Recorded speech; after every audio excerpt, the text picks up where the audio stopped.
아름다운 찬양 정말로 감사드립니다. 어제는 정말 하루 종일 은혜가 넘치는 하루였습니다. 일부 예배 때 이 어려운 시국에도 오시는 새롭게 방문하시고 또 오시는 성도님들의 지인들과 또 가족들과 또 초청된 분들을 보면서 역시 하나님께서 한 영혼을 찾으시고자 하시면 하시는구나라는 것을 느꼈습니다. 목사님의 말씀을 통해 또 저는 이제 목회를 배우는 입장에서 전도잔치에는 말씀을 이렇게 쉽게 전해야겠구나, 그다음에 이런 내용을 해야겠구나를 지금 3주째 열심히 배우고 있습니다. 또한 간증과 또 저희 선교사님을 통해서 들은 그 방글라데시에서의 사역을 보면서 어제는 정말 은혜로 넘치는 하루를 귀하게 잘 보냈습니다. 날씨는 비가 왔지만 참 시원한 비였습니다. 또 아름다운 한 주를 하나님의 말씀으로 시작하게 되어서 또한 너무나도 감사합니다.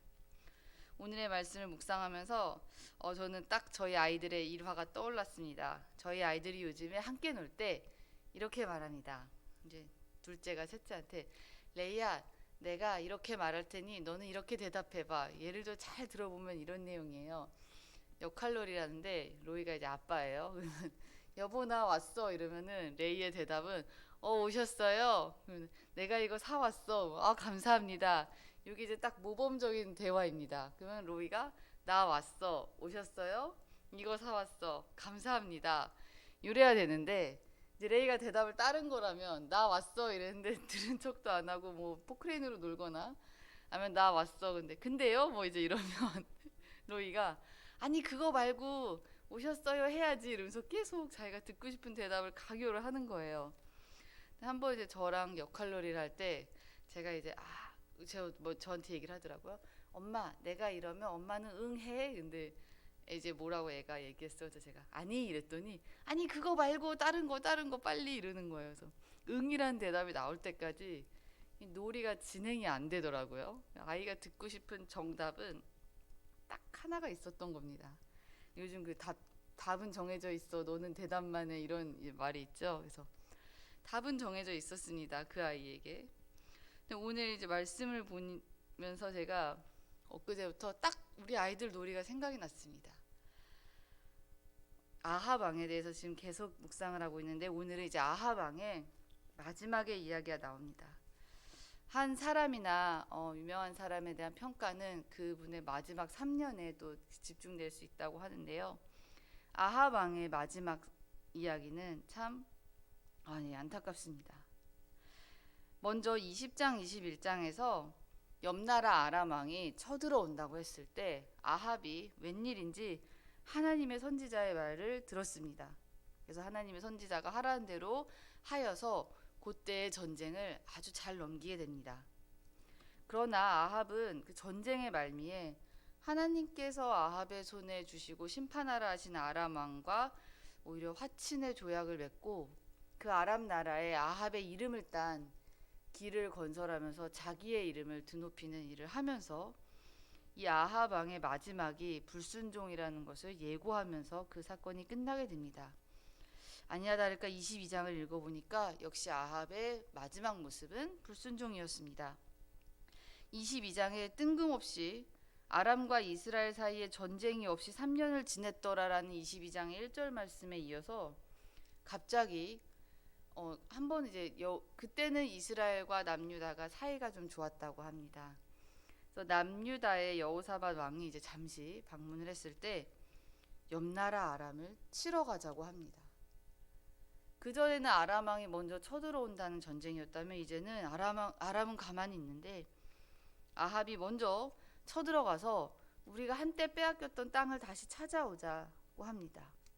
사실 이 시대의 전쟁은 정말로 힘든 일입니다. 지금도 물론 그러하지만 이 시대의 전쟁을 했다 하면 무조건 백성들은 피해와 손해를 보게 되어 있습니다.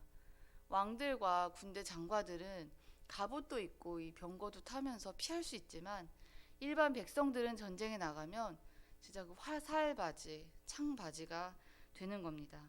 또한 여인들은 그 전쟁에 참여한 그 전사들의 밥을 해주고 기타 등등 여러 가지를 해주기 위해 동원이 되고 온 나라가 쑥대밭이 되는 것이 전쟁인데 아합 왕은 그 땅을 빼앗으려고 하는 욕심, 사실 그 전장에서 아합은 자신의 궁 주변에 있는 나봇이라는 사람의 포도원을 뺏고자 하는 그 욕심, 즉 아합의 사사로운 욕심 때문에 처음에는 무고한 나봇이라는 의인을 죽게 하고 이제는 백성들을 위험에 몰아넣게 됩니다.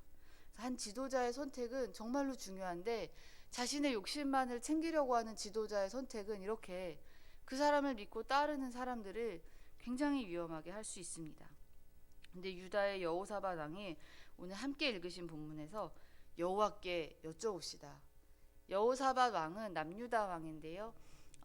아버지였던 아사 왕처럼 하나님의 말씀을 최대한 따르고자 노력했던 왕입니다. 그래서 여호사밧도 전쟁을 하러 가기 전에 하나님의 뜻을 구하는 것이 당연하니 그렇게 하자고 합니다. 그러자 아합이 이제 선지자 400명을 불러 모읍니다. 그런데 웬일인지 이 선지자들이 다 왕이 듣기 좋은 말만 합니다. 왕이시여 가서 싸우소서, 이길 겁니다. 왕의 뜻대로 이길 겁니다. 근데 여호사밧 왕이 아무리 그래도 이 400명이 똑같이 한 소리로 말하니까 혹시 선지자 한 명도 있지 않습니까? 제가 생각해도 좀 상황이 그쵸. 400명이 다 똑같은 말을 하니까요. 그러자 이제 아합 왕이 이렇게 얘기합니다. 있기는 있습니다. 미가야라는 사람이 있긴 있는데 오늘 읽으신 대로 그 사람은 항상 나에게 안 좋은 얘기만 해서 저는 그 사람이 싫습니다. 미워합니다. 그러자 여호사밧이 그런 말씀 하지 마십시오. 우리 그 사람의 말을 한번 들어봅시다 라고 합니다. 아합은 미가야가 흉한 예언을 함으로 싫어합니다. 아마도 미가야는 이 흉한 예언이라 함은 왕이 듣고 싶어하지 않는 예언일 것이고 하나님께 불순종하던 왕이 듣고 싶어하지 않던 내용은 문맥상 하나님께서 아합이 꼭 들었으면 하는 말을 쓴소리를 하셨을 텐데 아합이 거절했을 것입니다. 그래서 이제 또 이 미가야를 데리러 간 내시도 이러한 말을 합니다. 13절에 제가 읽겠습니다. 미가야를 부르러 간 사신이 일러 이르되 선지자들의 말이 하나같이 왕에게 길하게 하니 청하건대 제발 당신의 말도 그들 중 한 사람의 말처럼 길하게 하소서. 왜냐면 이 미가야를 부르러 간 사람조차도 지금 상황이 다 왕한테 좋은 말을 하니까 괜히 쓴소리 해가지고 미움을 받거나 분위기 이상하게 하지 말고 미가야 당신도 좀 좋게 말하세요 라고 부탁을 합니다. 즉 이 상황을 보면 아합이 듣기 좋은 말만 들으려 하고 또 그러한 사람들에게만 호의를 베풀고 그러한 것을 원하는 것임을 알 수 있습니다. 이는 지도자의 좋은 덕목이 아닙니다. 지도자는 그에게 쓴소리를 하고 특히 하나님의 선지자를 통해 하는 하나님의 말씀을 들을 줄 알아야 합니다. 하지만 미가야는 아합 왕에게 하나님의 말씀을 있는 그대로 전합니다.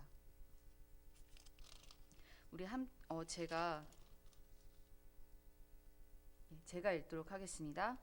여호와께서 말씀하시기를 누가 아합을 꾀어 그를 길르앗 라못에 올라가서 죽게 할고 하니 하나는 이렇게 하겠다 하고 또 하나는 저렇게 하겠다 하였는데 한 영이 나와 여호와 앞에 서서 말하되 내가 그를 꾀겠나이다.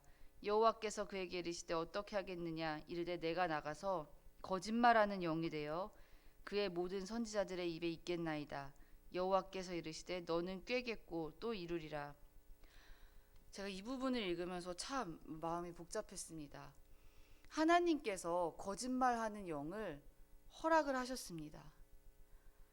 하나님은 분명 우리를 옳은 방향으로 인도하시는 분이고 우리를 아름다운 골짜기로 인도하시는 선한 목자이신데 어찌하여 하나님이 거짓말하는 영을 허락해서 아합을 꾀게 하실까 하셨더니 하나님은 오랫동안 계속하여 불순종하는 영혼의 마음을 강팍하게 하시는 경우가 성경에 있습니다. 대표적인 왕이 바로 왕이고 또한 아합도 사실 이전에 하나님께서 수없이 엘리야와 다른 선지자들을 통해 아합의 마음을 깨우치고자 하나님께서 수없이 말씀하셨는데 이제는 아합이 더 이상 하나님의 말씀을 듣기를 거부하고 계속해서 우상만 숭배하였습니다. 그러자 하나님은 거짓말하는 영혼을 허락하십니다.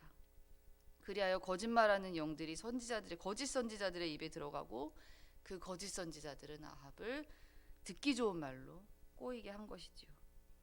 그런데 또 미가야를 통해서 이 말씀을 하신 걸 보면 하나님은 마지막까지 미가야의 입을 통해서라도 아합이 듣게 하기를 원하셨습니다. 하나님은 악인이라도 끝까지 돌이키기를 원하시는 선하신 하나님이기 때문이죠. 만약에 하나님이 그냥 이제 아합은 그냥 심판하자라고 하셨으면 미가야를 통해 이런 말씀을 끝까지도 안 하셨을 것입니다. 하지만 하나님은 끝까지 말씀하신 거죠. 그러나 아합은 끝까지 말씀하신 하나님을 끝까지 거역하고 변장까지 해서 전쟁에 결국 나갑니다. 이 나가는 전쟁을 하긴 하는데 변장을 했다는 건 아무래도 약간 좀 신경이 쓰였던 거죠. 진짜 내가 좀 죽을 수도 있으니까. 그래서 왕의 옷을 입지도 않고 일반 병사처럼 변장을 하였으나 우리 34절 함께 뒷장이나 옆장에 있는데 함께 봉독하시겠습니다. 34절입니다. 한 사람이 무심코 활을 당겨 이스라엘의 왕의 갑옷 솔기를 마친지라 왕이 그 병거 모는 자에게 이르되 내가 부상하였으니 내 손을 돌려 내가 전쟁터에서 나가게 하라 하였으나 변장까지 했는데 상대편 군대가 누군지도 모르는 사람이 무심코 그냥 쐈는데 조준을 한 것도 아니고 무심코 쏜 활에 부상을 당하고 결국 아합은 죽었습니다. 나라를 위해 맹렬히 싸우다가 장렬하게 전사한 것도 아닌 정말 비겁하게 변장하고 막 숨어서 막 전쟁이 어떻게 되나 이렇게 뒤에서 관람하던 이 왕이 결국에는 심판을 당했습니다. 이러고 또 아합이 죽음 이후에는 하나님의 예언이 그대로 이제 실현이 되는데요. 아합의 이 피가 가득했던 병거를 이스라엘 군대가 어디서 씻었냐면은 바알 신전에게 제사를 드리던 그 창기들이 바알에게 제사를 드리기 전에 목욕을 하던 이 연못이나 시냇가가 있었는데 거기서 이제 아합의 피를 씻게 됩니다. 또 그 피를 개가 핥습니다. 이는 엘리야를 통해서 하나님께서 예언하신 일이 그대로 성취된 것이지요. 아합의 피가 이방신을 위해 제사하는 사람들이 몸을 씻는 곳에서 씻겨졌다는 것은 그가 마지막까지 하나님의 말씀을 순종하지 않고 마지막까지도 불순종하였고 마지막까지도 이방신을 섬겼다는 것이 그대로 드러나는 부분입니다. 그러나 아합의 삶을 또 성경은 이렇게 묘사하고 있는데요. 아합의 마지막 삶은 이렇게 묘사하고 있어요. 아합의 남은 행적과 그가 행한 모든 일과 그가 건축한 상하궁과 이 상하궁이 제가 뭔지 몰라서 찾아봤더니 그 상하로 건축한 그 당시 최고의 고급 재료라고 합니다. 그 사람이 아무리 부를 누리고 권력을 누리고 정말 최고 럭셔리한 궁전도 짓고 22년을 왕노릇하였지만 결국 이 무심코 쏜 활에 맞아서 하나님의 심판을 받고 죽는 그의 모습을 보면 또 성경은 그가 얼마나 이 화려한 삶을 누렸고 얼마나 많은 일을 하였는지를 그냥 딱 한 줄로 상하궁에 살았으나 그는 불순종한 왕이었다라고 마무리를 합니다. 아무리 우리가 이 세상의 삶을 살면서 화려한 삶을 누리고 하고 싶은 걸 하더라도 하나님을 모르면 우리의 삶은 마지막에 이렇게 기록이 됩니다. 우리는 이 세상에 일어나는 모든 일을 알 수 없고 또 하나님의 진리를 모르는 사람들의 그 한 사람 한 사람의 원인과 사용을 모두 알 수는 없지만 우리가 반드시 알아야 되는 것은 이 다음에 우리의 삶의 마지막에 하나님의 심판이 있고 그때 복음을 받아들이고 하나님의 말씀대로 살았느냐 안 살았느냐가 결국 한 사람의 인생에 대한 심판이라는 것입니다. 그러기에 우리는 아직 이 진리를 모르는 사람들에게 전해야 합니다.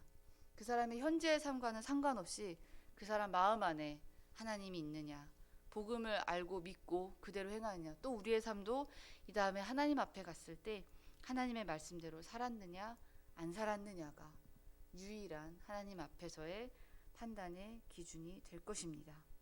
오늘도 이 말씀대로 따르며 또한 우리를 통해 우리의 전도를 통해 이 진리가 전해지기를 간절히 원합니다. 아무리 상하궁에 살아도 아무리 하고 싶은 걸 다 해도 아무리 원하는 권력을 누려도 그 사람 마음 안에 하나님이 없다면 아합과 다를 것이 없습니다. 이러한 삶을 위해 또 전도의 삶을 살아가는 우리가 되기를 원합니다. 또한 쓴소리라도 하나님의 뜻이 하나님의 말씀이라면 순종하고 따르는 성숙한 우리 교회와 우리의 삶이 되기를 간절히 소망합니다. 기도하겠습니다. 하나님 감사합니다. 오늘은 아합 왕의 마지막을 보면서 여러 가지 반면 교사를 삼았습니다. 우리의 삶을 주관하신 하나님, 어떠한 쓴소리라도 하나님의 진리를 따르는 우리가 되게 해주시고 힘든 상황이지만 우리의 삶을 통해 복음의 진리가 전파될 수 있도록 오늘도 힘을 주시옵소서. 감사드리며 예수님의 이름으로 기도했습니다. 아멘.